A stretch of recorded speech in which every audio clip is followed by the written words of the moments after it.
क्या grade 6, grade 7 जो कि एंड है आपके मेल पैटर्न बॉल्डनेस का, इसमें ट्रीटमेंट काम करते हैं या हेयर ट्रांसप्लांट ही एक ओनली ऑप्शन है? अगर हेयर ट्रांसप्लांट कर सकते हैं तो कितने ग्राफ्ट लगेंगे, क्या रिजल्ट आएगा, क्या मेरे बाल लंबे समय तक टिकेंगे, इन्हीं सब चीज़ों के बारे में बात करेंगे इस वीडियो। अक्सर मेरे पास ओपीडी में पेशेंट्स आते हैं, मेल्स आते हैं और उनका हेयर फॉल बहुत ज़्यादा हो रहा होता है एंड यही कंप्लेंट रहती है कि हमने इतना सब कुछ ट्राई कर लिया, हम पीआरपी जीएफसी करा रहे हैं, हमने मिनॉक्सिडिल लगा लिया, सब कुछ कर लिया, लेकिन हेयर फॉल नहीं रुक रहा और अब धीरे धीरे पैचेस ज़्यादा स्कैल्प पे दिखने लग रहे हैं। तो मैंने कितनी बार बात करी तो मुझे समझ में आया कि काफ़ी बार आपको असल रीज़न नहीं पता, सबको कुछ कुछ वर्ड्स पता हैं पर वो कैसे काम कर रहे हैं, वो हमारा हेयर फॉल का कॉज कैसे हैं, वो किसी को समझ में नहीं आता। तो वो मैं एक बार ब्रीफ करना चाहती हूँ कि मेल हो या फीमेल हो, हमारे अंदर टेस्टोस्टेरोन हार्मोन होता है। टेस्टोस्टेरोन जो आपका होता है वो रोज़ आपका 10% डीएचटी में जाके कन्वर्ट होता है 5 अल्फा रिडक्टेज एंजाइम की वजह से। उसके बाद जब ये डीएचटी आपका कन्वर्ट होता है, जो आपकी हेयर रूट होती है उसमें से एक अच्छा मोटा बाल निकल रहा होता है, लेकिन उस बाल के पास एक रिसेप्टर होता है जिस पे जाके डीएचटी चिपकता है और धीरे धीरे इस बाल को पतला करता चला जाता है और धीरे धीरे ये रूट आपकी गायब हो जाती है। तो जब ये रूट गायब हो गई तो आपका यहाँ से बॉल्डनेस स्टार्ट होती है। तो इसको हम मेल्स में कैटेगराइज करते हैं ग्रेड 3, 4, 5, 6, 7। तो जब आपकी ये ग्रेडिंग होती है, यहाँ से यहाँ में आपका प्रोग्रेस हो रहा होता है और आपके धीरे धीरे सारे रूट्स गायब होने लगते हैं। और यहाँ पर जब आपका होता है तो कौन सा ट्रीटमेंट का काम करेगा और यहाँ पर हमें क्या इंटरवेंशन करना है, कब हेयर ट्रांसप्लांट कराना है, उस बारे में हम बात करें।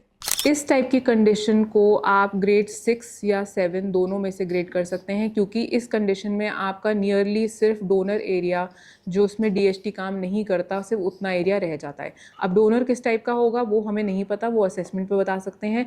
लेकिन अगर आप मुझसे बोलोगे कि इस वाले कंडीशन में ट्रीटमेंट प्रोटोकॉल्स क्या हैं, यहाँ पर आके आपके ट्रीटमेंट्स ज़्यादा काम नहीं करते क्योंकि आपकी रूट्स जो हैं वो डैमेज हो चुकी हैं। अगर आप बोलोगे कि इसमें मुझे हेयर ट्रांसप्लांट, तो hair transplant is the only solution to get your hair back, जिसमें कि अगर आप बोलोगे कि हेयर ट्रांसप्लांट मुझे कंसिडर करना है ग्रेड 6 या 7 है, तो इसमें सबसे इंपॉर्टेंट चीज़ है, दो टाइप की चीज़ें।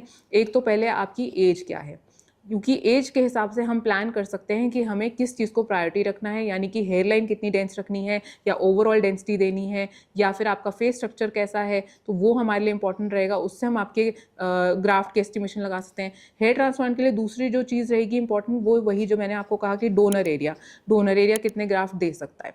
तो अगर अब मैं दोनों सारे क्राइटेरियाज को नज़र रखते हुए बोलूँगी कि इसमें हेयर ट्रांसप्लांट की ज़रूरत है, तो टिपिकली ग्रेड 6, ग्रेड 7 में आप मान के चलिए कि शायद 7,000, या फिर मैं बोलूँगी शायद अनलिमिटेड ग्राफ्ट्स। अनलिमिटेड इसलिए कह रही हूँ क्योंकि मुझे नहीं पता आपका डोनर कैसा है, लेकिन डोनर क्योंकि एक रिस्ट्रिक्टेड एरिया होता है, यहाँ से पीछे वाली पूरी जितनी पट्टी होती है उतने को ही हम डोनर एरिया मानते हैं।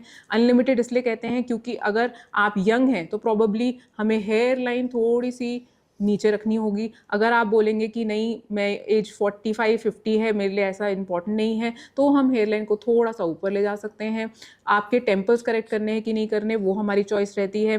तीसरा, अगर हमारी डोनर से रिक्वायरमेंट पूरी नहीं हो रही तो क्या हमें बियर्ड से ग्राफ निकालने हैं। अगर बियर्ड से ग्राफ निकालते हैं तो आपकी बियर्ड के कितने निकल सकते हैं, वो हमारा एस्टिमेशन रहता है। जनरली अगर आप बोलेंगे कि बियर्ड से कितने ग्राफ निकल सकते हैं, तो बियर्ड से आपके अराउंड 700 से 1000 ग्राफ्ट या 1100 के आसपास आपके आराम से निकल सकते हैं, जिसमें कि बियर्ड में अगेन आपका स्पेसिफिकेशन रहता है। कोई बोलते हैं हम पूरा क्लीन शेव्ड रहते हैं तो आप जितने ग्राफ्ट हैं वो निकाल लीजिए, तो हम इतने तक जा सकते हैं। कोई बोलता है कि नहीं मैं बियर्ड भी रखना चाहता हूँ, तो हम इतने निकाल सकते हैं।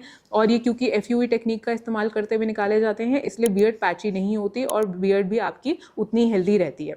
अब अगर मेरी यहाँ से रिक्वायरमेंट बियर्ड से भी पूरी करनी है, पीछे डोनर एरिया से मुझे कितने ग्राफ मिलते हैं, 4000 कुछ मिलते हैं, तो भी अगर आप देखें कंबाइन मिला के मुझे 5000 या मैक्सिमम 5500 तक के ग्राफ मिलते हैं, जो कि मैं इस पूरे कवर करने के लिए इस्तेमाल नहीं कर पाऊंगी। तो इस केस में मेरे पास प्रायोरिटी रखनी होगी। तो अगर आप एज मुझे प्रायोरिटी देते हैं कि मैं एक 30 साल का लड़का हूँ, मेरा सोशल लाइफ बहुत एक्टिव है या मेरा प्रोफाइल ऐसा है, तो मैं हेयर लाइन को थोड़ा सा नीचे रखना चाहूँगी, हेयर लाइन और टेम्पल्स को करेक्ट करते हुए। इतने एरिया को मैं डेंस करूँगी, फुल डेंस, ताकि ये आपके लुक को बदलेगा, आपका फेस बदलेगा। और फिर हम बाकी बियर्ड के और बाकी बाल लेकर क्राउन एरिया को बेटर करेंगे, लेकिन हाँ, इनकी डेंसिटी इन वाले बालों से मैच नहीं करेगी। अगर आप बोलते हैं कि नहीं मैं 55 ईयर्स ऑफ एज हूँ, मुझे सिर्फ कवरेज चाहिए, तो हम ये कर सकते हैं कि हेयर लाइन को उतना डेंस ना करके पूरे एरिया में कवरेज कर सकते हैं। तो वो आपका फेस, एज और आपका डोनर, ये तीनों चीज़ें इंपॉर्टेंट हैं डिज़ाइन करने के लिए कि अगर आपका हेयर ट्रांसप्लांट प्लान किया जाता है इस ग्रेड में, तो वो किस टाइप का रिजल्ट देगा और किस टाइप की डेंसिटी आएगी और क्या वो उतना सक्सेसफुल रहेगा कि नहीं रहेगा।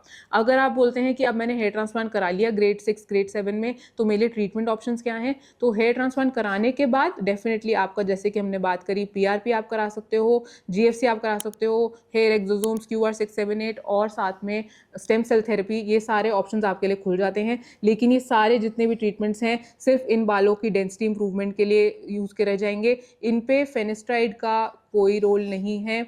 इन पे मिनॉक्सिडिल अगर आप बोलेंगे तो मिनॉक्सिडिल आप यूज़ कर सकते हैं, लेकिन मिनॉक्सिडिल का भी उतना रोल नहीं रह जाता, क्योंकि एक बार बाल ग्रो हो गए तो वो आप ट्रीटमेंट से मेंटेन कर सकते हैं। सो बेसिकली इस पूरे कंडीशन में ग्रेड 6, ग्रेड 7 में आपके पास अब खोने को कुछ नहीं रह जाता, क्योंकि सारे जितने भी बाल थे वो आपके डोनर एरिया से लिए गए हैं जिन पे DHT काम नहीं करता। तो अब आपको सिर्फ बेसिक ट्रीटमेंट्स करने हैं ताकि जो रूट्स हमने लगाई हैं उनको स्ट्रेंथ मिले, ये मेंटेन रहें और आप लंबे समय तक अपने बालों की डेंसिटी एंजॉय कर सकें और आपका हेयर ट्रांसप्लांट भी एक तरीके से सक्सेसफुल रहे।